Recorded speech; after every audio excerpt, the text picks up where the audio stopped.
Assalamualaikum warahmatullahi wabarakatuh dan salam hujung minggu. Wanita yang bahagia mampu memberi kebahagiaan dan menjadi inspirasi buat orang di sekelilingnya. Tidak kira di rumah, di tempat kerja maupun di mana-mana. Namun untuk menjadi hebat dan bahagia, setiap wanita harus menyayangi dan menghargai kelebihan maupun kekurangan diri sendiri terlebih dahulu. Teruskan 1 jam bersama Nona untuk pelbagai informasi serta kisah yang dapat memberi ilham dan panduan untuk semua. Menarik di Nona minggu ini. Orang tak nampak Tia kelip-kelip mata tapi Tia macam ni. So kita macam tu sampai tak sedar boleh jadi lebam-lebam macam tu. Terhiris tangan tapi dalam masa dekat orang lain tak pernah. Orang Malaysia dia selalu suka pergi London. Edinburgh ni merupakan bandar sejarah yang sangat cantik. Orang kata apa, biar betul dia nak kat Usop. Orang perempuan ni dia bukan memilih rupa, dia tengok hati kita tu ikhlas ke tak. Kita sama-sama doakan semoga hubungan kita ni sampai akhir hayat.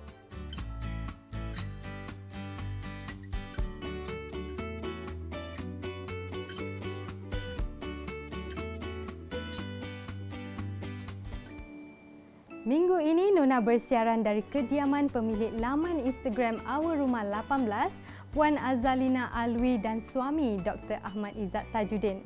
Pasangan suami isteri ini memilih konsep contemporary Inggeris dengan sedikit sentuhan elemen rumah ladang atau farmhouse. Ilham dekorasi kediaman ini kebanyakannya tercetus daripada hasil bacaan dan tontonan pemilik yang gemarkan hiasan dalaman. Latar putih dengan padanan kayu pada setiap ruang bukan sahaja membuatkan kediaman tampak lebih luas, malah memberi gambaran citarasa penghuni yang gemarkan suasana tenang dan konsep yang tidak ditelan zaman.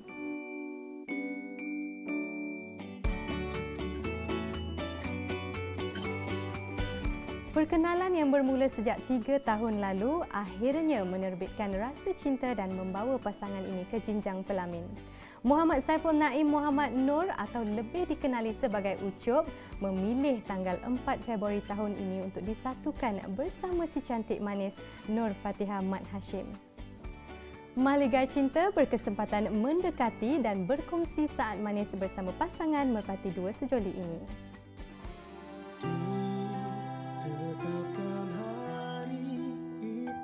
Bertemu secara tidak sengaja ketika menghadiri majlis rumah terbuka, selebriti yang menempa nama menerusi rancangan reality TV3 Mentor Milenia ini akui dia terpesona dengan kecantikan yang dimiliki oleh pasangannya. So saya tanya kawan saya, itu siapa dia? Anak mami ke? Lepas tu dia kata, tinggi-tinggi, elok. Tu saya kata gitu lah. Kalau dekat Penang ke Kedah ke orang akan kena Usop. Kenapa tak kat Gamak? Dia buat tak tahu. So saya rasa belagaknya dia ni. Time tu Tia tengah study. So kat college memang tak ada TV tau. So tak tahu yang dia ni artis. Kita tak tengok TV. So time tu tengok kenapa ramai tangkap Gamak dengan dia ni kan. Lepas tu tanya kat kawan. Kawan cakap dia artis. Lepas tu dia start mesej lah malam tu. Saya kan dulu pernah disakiti. So apabila saya nak tu saya kena berhati-hati. Tengok dulu macam mana baru saya tangkap. Dengan sekali lafaz, Usop akhirnya sah bergelar suami kepada Nur Fatihah Mat Hashim, 25 tahun. Aku terima nikahnya Nur Fatihah binti Mat Hashim dengan mas kahwin RM3,000 tunai.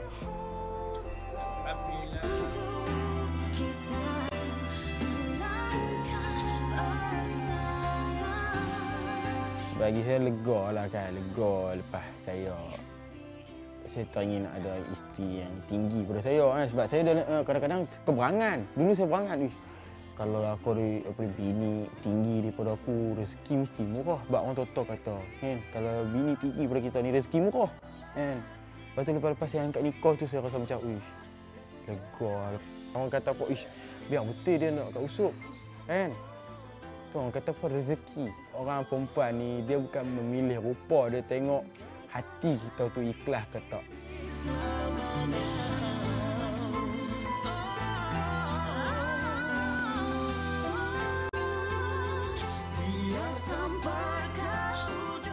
So tengok dia jumpa abang Teh, jumpa dia pick up hati family Teh dulu. So Teh tengok family Teh pun happy. So Teh kata why not aku bagi peluang kat dia kan.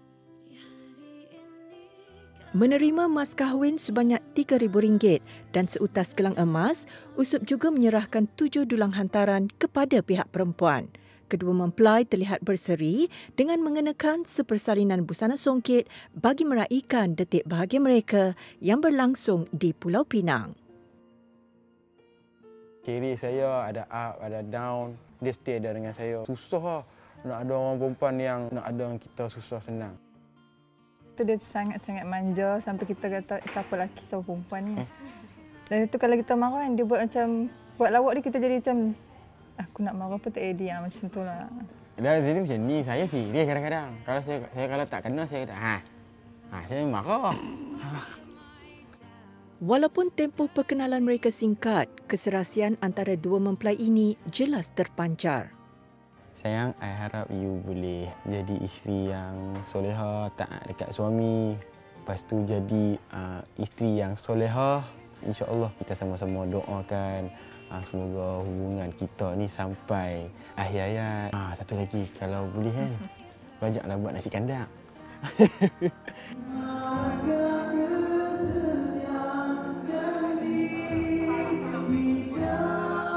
Siapa Naim?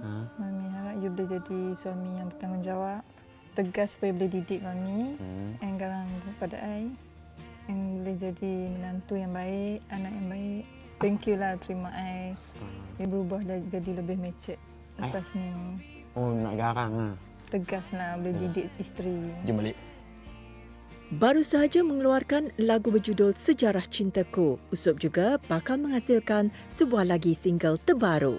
Pada fan yang mendoakan kami dua dan yang bagi hadiah dekat kami juga masa wedding tu, terima kasih juga. Bagi periuk, bagi rice cooker apa semua, bilalah nak masak nasi kan.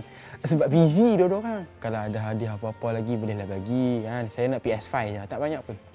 Bolehlah kalau macam duk tunggu bini balik tu boleh main PS5. Saya nak ucapkan last kali dekat Nona, terima kasih sebab jemput kami hari ini. Terima kasih banyak-banyak. Berjanji untuk saling setia, sehidup semati, menyatukan jiwa. Semoga kekal bahagia dan selamat menempuh bahtera rumah tangga. Didoakan ikatan murni ini berkekalan hingga ke syurga.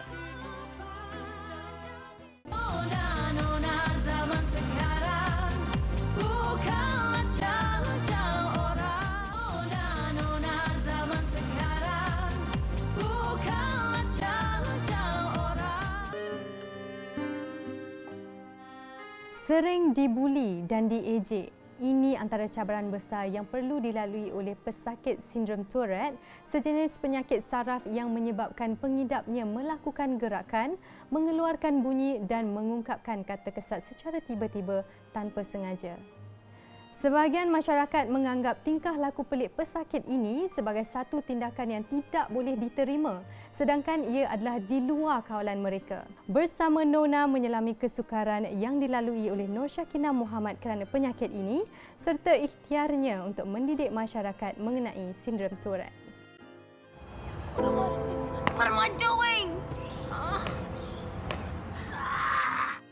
Ini realiti bagi individu yang berhadapan dengan sindrom Tourette.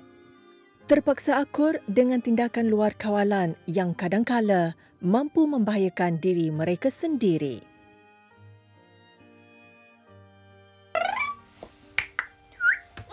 Hi, my name is Rachel Orkeet and I clearly have Tourette syndrome.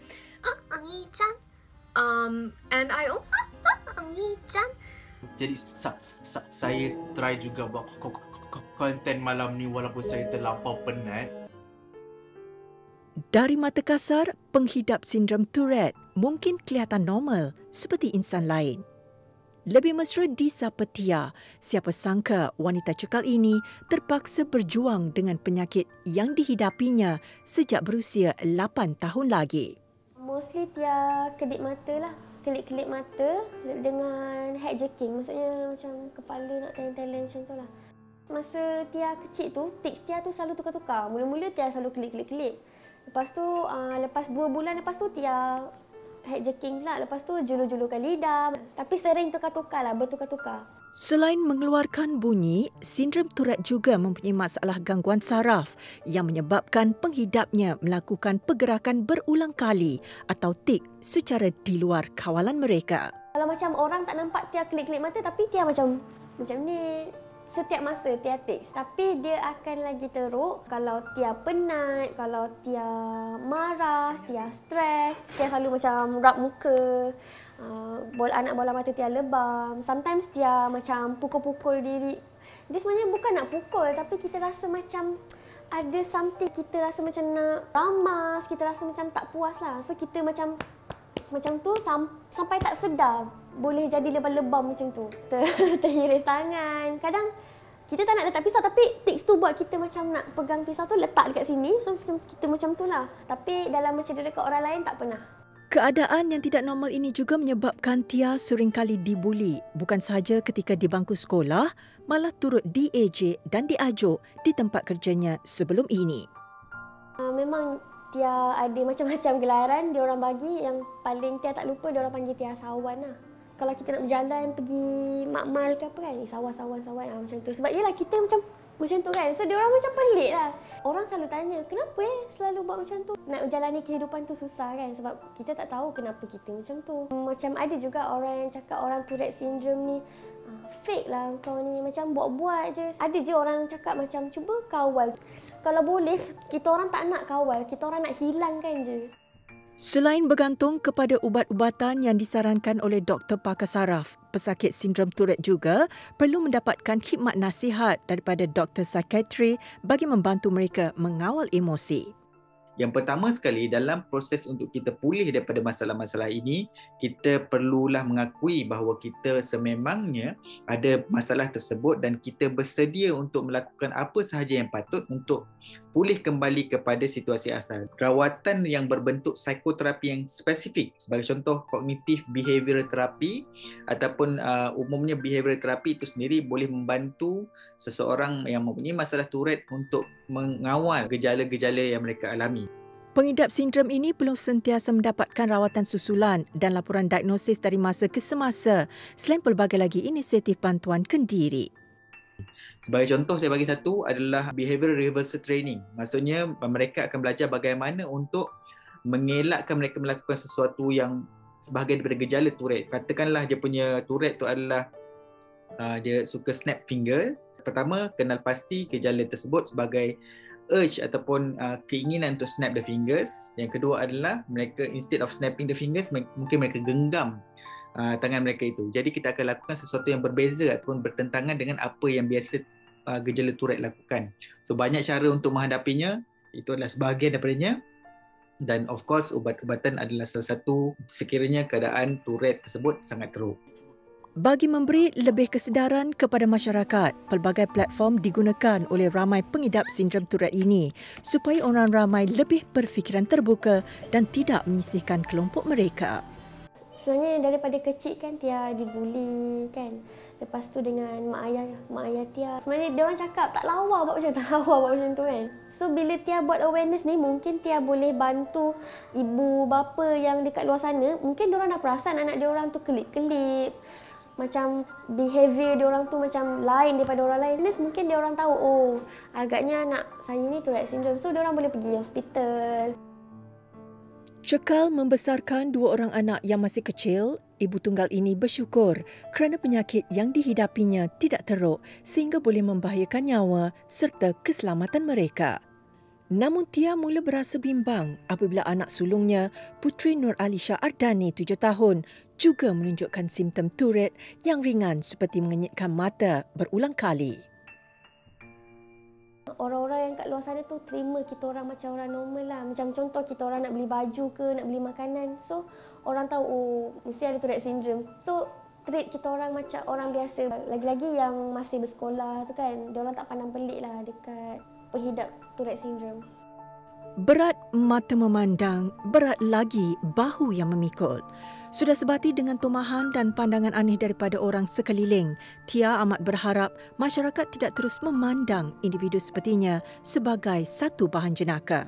Golongan ini amat memerlukan dorongan serta sokongan moral daripada semua pihak, terutamanya keluarga terdekat.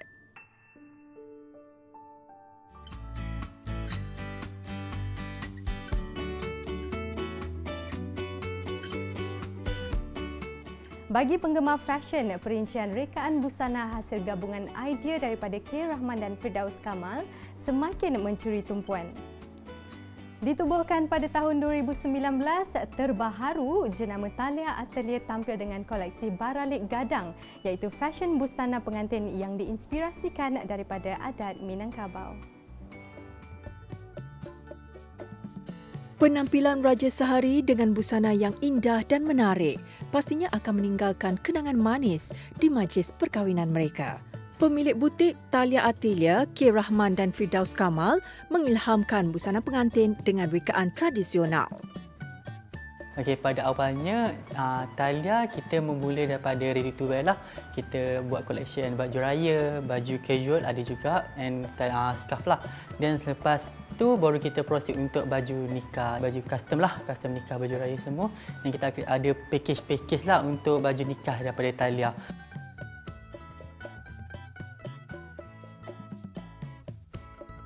Thalia ni tertubuh dari idea saya sendiri sebenarnya. Saya melihat ada satu potensi yang menarik perhatian sebenarnya dari K. Rahman. Saya menyatakan idea saya, hasrat saya kepada K. Rahman untuk membentuk satu fashion house. Dan pada April 2019, Thalia telah mengeluarkan satu koleksi yang pertama, ready to wear yang pertama lah. Jadi itu adalah permulaan asal macam mana kami berdua bergabung membentuk Thalia. Setiap pengantin mahu dipandang cantik dan menawan. Koleksi baralik gadang yang dikeluarkan jenama ini tampil dengan gaya yang mempersonakan.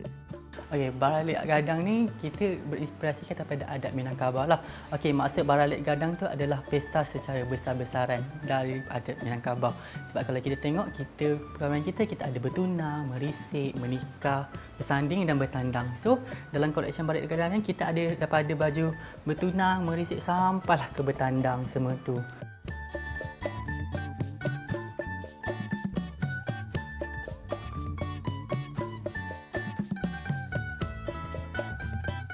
Konsep tradisional klasik tu viral lately.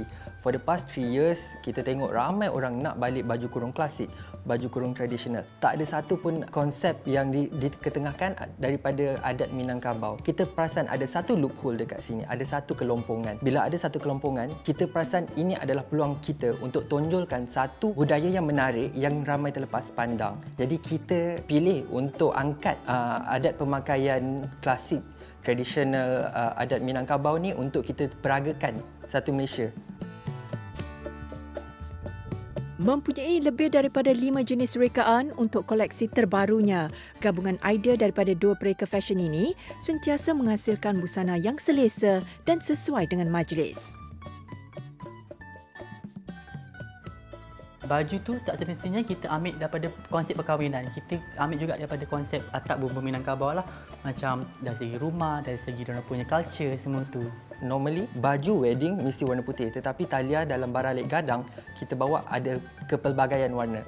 Kita tengok warna yang kita sampaikan adalah putih, merah, hitam dan ada selingan gold dekat situ. 4 warna ni sebenarnya diinspirasikan daripada bendera asal Minangkabau. Setiap perincian manik-manik yang kita susun dekat baju tu ada ceritanya yang tersendiri. Pertama, kita tahu bila kata baju adat tradisional Minangkabau mesti ada cucuk sanggul. Bila kata cucuk sanggul ni adalah sesuatu aksesori. Kita boleh pakai, boleh juga tidak. Tapi bila tak pakai, dekat mana kita nak tengok inspirasi Minangkabau tu? Jadi kita letakkan pada manik. Manik tu kita susun seperti corak sanggul bunga lintang. Kita juga tunjukkan daripada sulam emas dekat salah satu baju kita yang warna putih, ada tulang belut untuk menunjukkan yang kita Thalia bukan setakat moden, kita boleh juga buat sesuatu yang klasik, yang betul-betul klasik.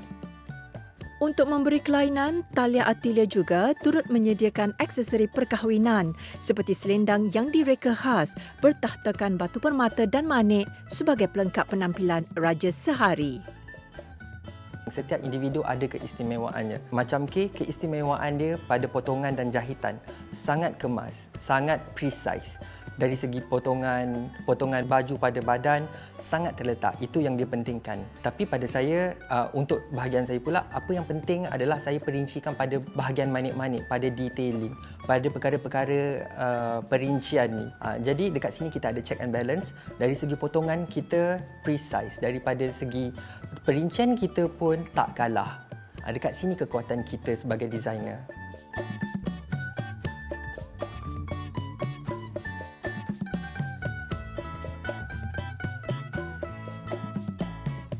Talia akan keluarkan satu lagi koleksi perkahwinan yang baru selepas raya ni. InsyaAllah juga kita akan bagi sesuatu yang lebih baru, lebih moden yang orang tak akan expect ini adalah Talia. Jenama yang semakin meningkat naik ini mahu lebih kreatif dalam menghasilkan koleksi rekaan yang baru agar dapat terus kekal relevan dalam industri fashion walaupun terkesan dengan pandemik COVID-19. Untuk sahabat-sahabat designer saya, kita semua kena bersatu padulah dalam menghadapi situasi yang sekarang. InsyaAllah, kalau tak ada apa-apalah. Kalau tak, kita sesama sendiri kena bantu sesama sendirilah agar kita boleh teruskan membangunkan industri fashion dalam negara kita.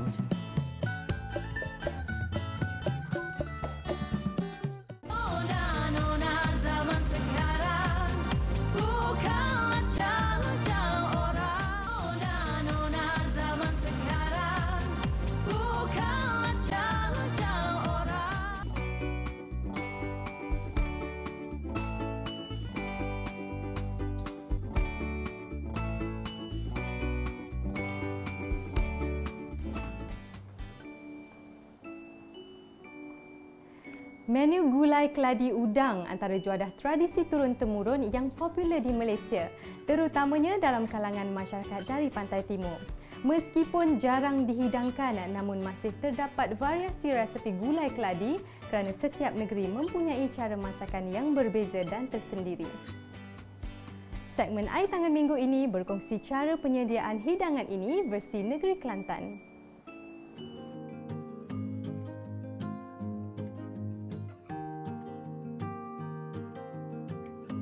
Mengisi masa lapang melalui saluran YouTube milik peribadinya, bekas pengetua berusia 64 tahun ini aktif berkongsi pelbagai resepi masakan kampung. Selain minat yang mendalam terhadap bidang masakan, Zawiyah Yahya juga teruja setiap kali mendapat maklum balas yang baik daripada pengikutnya. Antara video yang mendapat sambutan ialah resepi gulai keladi udang. Dia juga ada mengusahakan tanaman keladi. Baginya tidak rugi jika berbudi kepada tanah kerana ia mampu membuahkan hasil. Hari ini saya akan kongsikan resepi istimewa gulai keladi udang.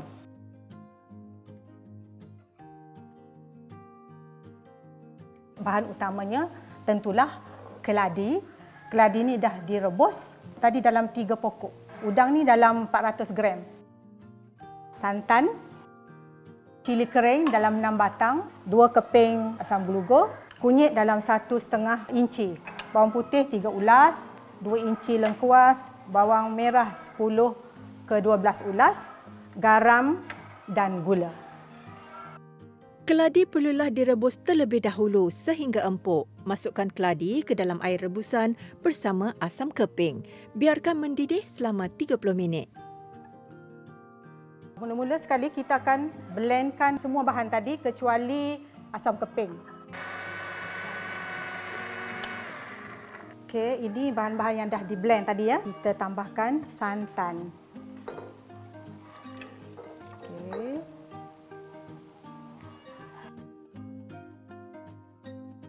Kuah kita dah menggelegak. Okey, seterusnya masukkan keladi kita. Okey. Keladi ni tadi kita dah rebus jadi tak perlu lama. Keladi ni untuk orang biasa boleh makan, tak ada pantang lah. Dan kita yang menyiang je tadi juga, kalau nak mengelakkan daripada gatal, pakailah sarung tangan. Seterusnya kita masukkan udang. Pastikan gulai udang tadi sentiasa dikacau supaya santan tidak berketul dan naik minyak. Saya nak bagi petua untuk udang. Selalunya kita kalau masak gulai keladi kita tak kopek kulitnya. Jadi kita potong saja macam ni, potong je. Kemudian buang janggut dia, kaki-kaki dia. Kemudian untuk buangkan kotoran dia, yang akhir sekali saya nak tunjuk macam ni. Ni. Yang di bawah ke 1, 2 di bawah. Yang tu kita gunakan pencungkil gigi. Kita tarik, dia keluarlah dia punya kotorannya. Okey, akhir sekali kita jangan lupa masukkan gula dan juga garam. Dan jangan lupa asam gelugu. Gulai keladi udang kita sudah siap dan bolehlah kita hidangkan.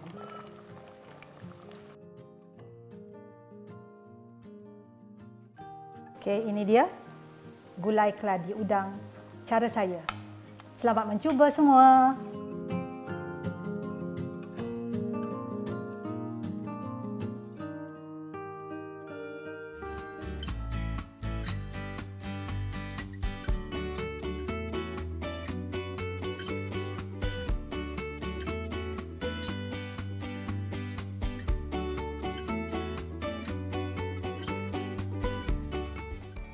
Berbekalkan minat dan idea kreatif, pelbagai jenis kraftangan boleh dihasilkan sendiri dari rumah.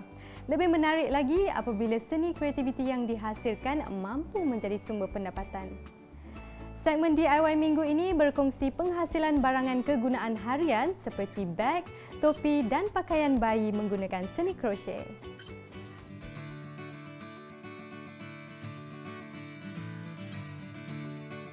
Aimah Syiha Muhammad Ibrahim, 26 tahun, mula meminati seni krochet ketika dia sedang hamil anak pertama. Perasaan teringin dan mengidam untuk melihat cahaya matanya memakai persalinan krochet yang dijahit sendiri menyebabkan Aimah berusaha untuk mempelajari seni krochet melalui laman YouTube. Namun dia tidak menyangka hasil kreativiti yang dibuat secara suka-suka bertukar menjadi sumber pendapatannya sehingga ke hari ini. Pada awalnya saya berminat dengan crochet ni semasa usia kandungan saya 5 bulan. Masa tu saya teringin sangat dan idamkan sangat untuk pakai ke anak saya dengan barang-barangan crochet ni, topi comel, bedung comel, seluar, kasut dan mitten. Masa tu saya tak ada alatan dan bahan-bahan sesuai untuk buat crochet ni. Saya telah gunakan lidi untuk membuat topi.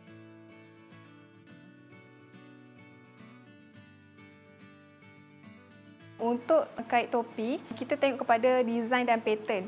Kalau design dan pattern tu kompleks, memerlukan aksesori yang banyak seperti telinga, bunga ataupun mata, hidung. Yang tu memerlukan masa yang panjang. Contoh saya buat topi Olaf tu, memerlukan masa 2 hingga 3 hari lah siap. Pakaian seperti dress, jumper dan suit antara barangan yang memerlukan ketelitian dan masa yang lebih lama untuk disiapkan. Tempoh yang diambil bergantung kepada diameter crochet yang dihasilkan. Yang paling lama adalah jumpsuit sebabnya jumpsuit tu dia ikut saiz kepada budak tersebut lah. Bagi Aimah, biar apapun cabaran dan rintangan yang perlu dilalui, dia tidak pernah berputus asa dan tetap meneruskan minatnya. Cabaran yang saya hadapi bila saya dah mengait dah panjang ni dah sampai 10 cm. Lepas tu ada tersalah pengiraan. So kita kena buka balik semua tu bermula daripada awal balik. Aimah turut berharap agar suatu hari nanti dia mampu membuka kelas mengait dan membantu insan lain untuk merealisasikan hobi mereka menjadi sumber pendapatan sepertinya. Berbeza bagi Hasnida Haris, 42 tahun. Minatnya terhadap seni krochet bermula sejak kecil lagi. Pengalaman lebih 30 tahun dalam menghasilkan barang keperluan harian seperti beg, selimut dan sarung bantal membuatkan Hasnida lebih yakin untuk membuka perniagaannya sendiri.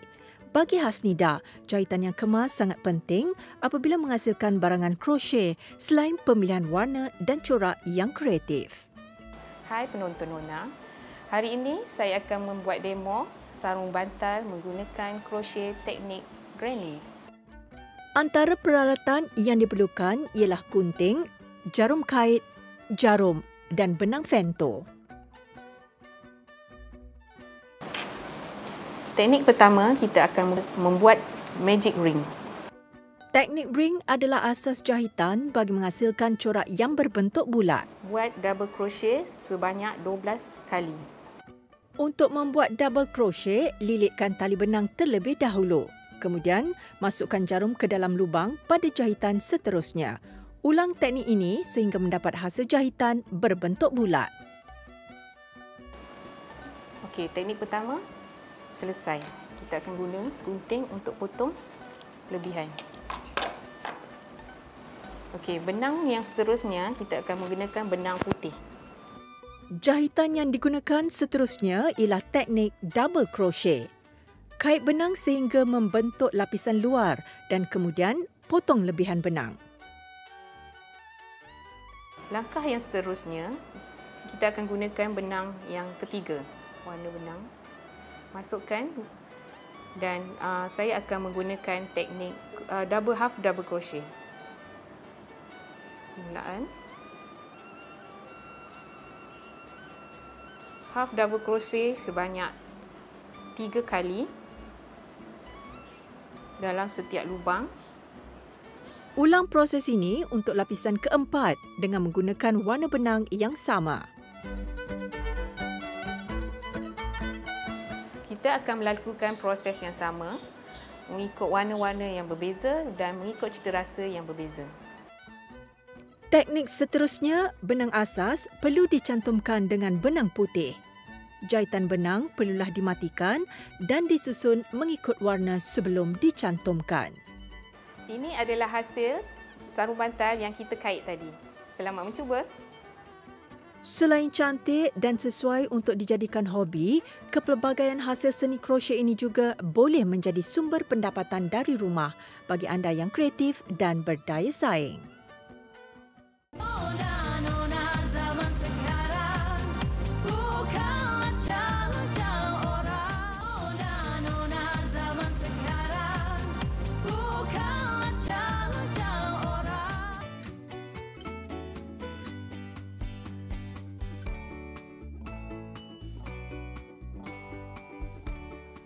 Bagi anda yang sukakan sejarah dan dalam masa yang sama ingin menikmati lanskap semula jadi yang indah dan mendamaikan, bandar ini sering dijadikan sumber rujukan untuk lokasi penggambaran filem antarabangsa.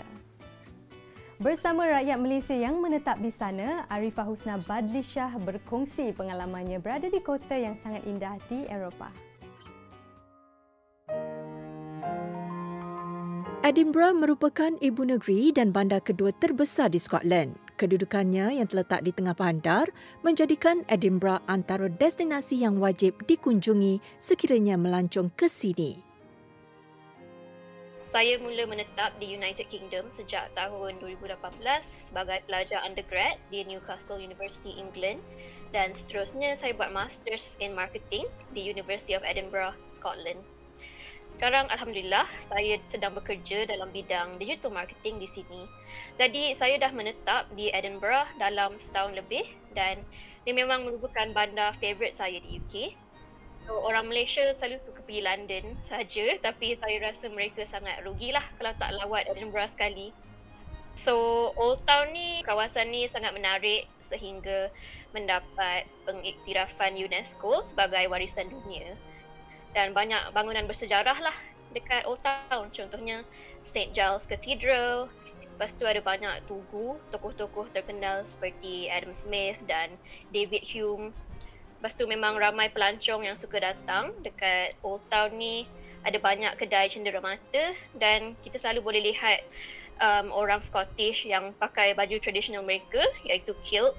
Dan diorang selalu main alat muzik tradisional iaitu bagpipes. So boleh nampak diorang main bagpipes di tengah-tengah jalan. Lepas tu ada banyak lorong-lorong kecil, ada banyak bangunan lah yang ada seni bina Gothic. So memang kita rasa macam kita transported pergi zaman dulu-dulu.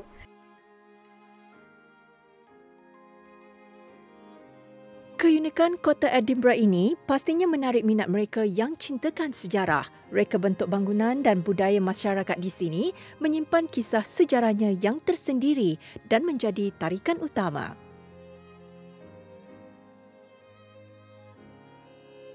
Carlton Hill ni dia merupakan sebuah bukit kecil. Dia juga diiktiraf sebagai warisan dunia UNESCO. Dan kalau tengok cerita ayat-ayat cinta dua, memang ada Carlton Hill ni dekat the end of the movie. So dia tak tinggi sangat kalau nak panjat, dan memang seronok untuk tengok sunrise ataupun sunset. Pemandangan dia sangat cantik sebab boleh nampak seluruh bandar Edinburgh dan boleh nampak laut juga. Hai, kita sekarang ada dekat Carlton Hill. Hi Faz, hi Aina. Hi.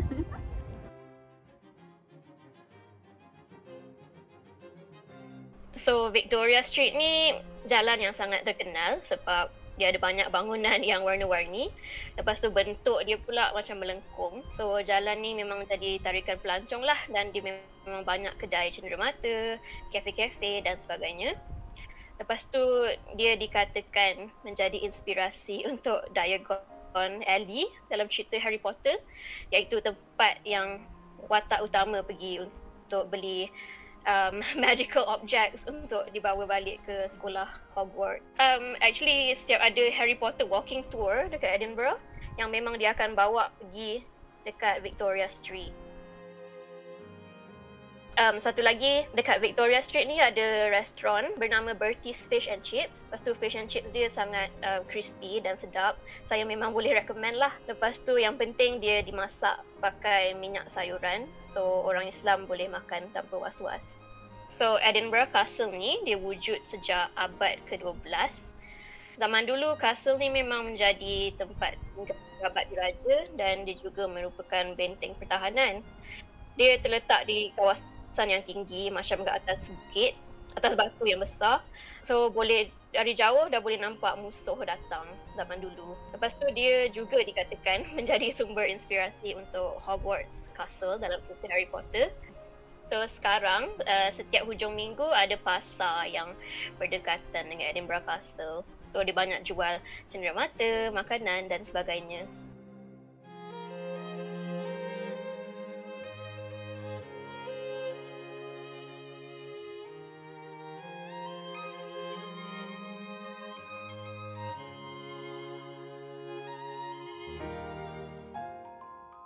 Bagi rakyat Malaysia yang teringin nak datang Edinburgh, saya memang alu-alukan sebab orang Malaysia dia selalu suka pergi London sahaja. Tapi Edinburgh ni macam tak popular sangat antara orang Malaysia. So saya memang sangat recommend Edinburgh dan memang sangat rugi kalau tak datang sebab Edinburgh ni merupakan bandar yang sangat cantik, bersejarah dan banyak memori indah yang boleh kita buat di Edinburgh.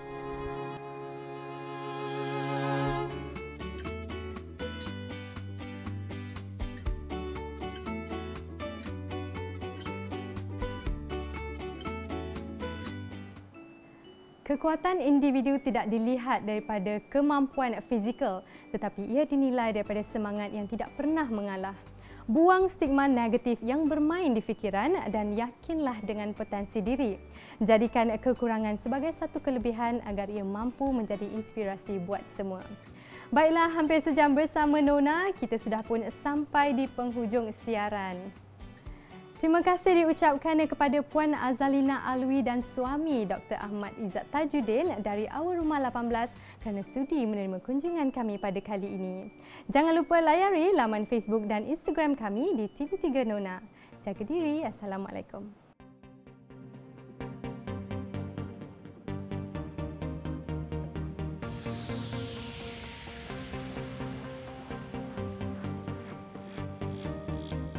Sri Kandi masa kini yang bekerja ya juga ibu dan istri, cabaran di tangan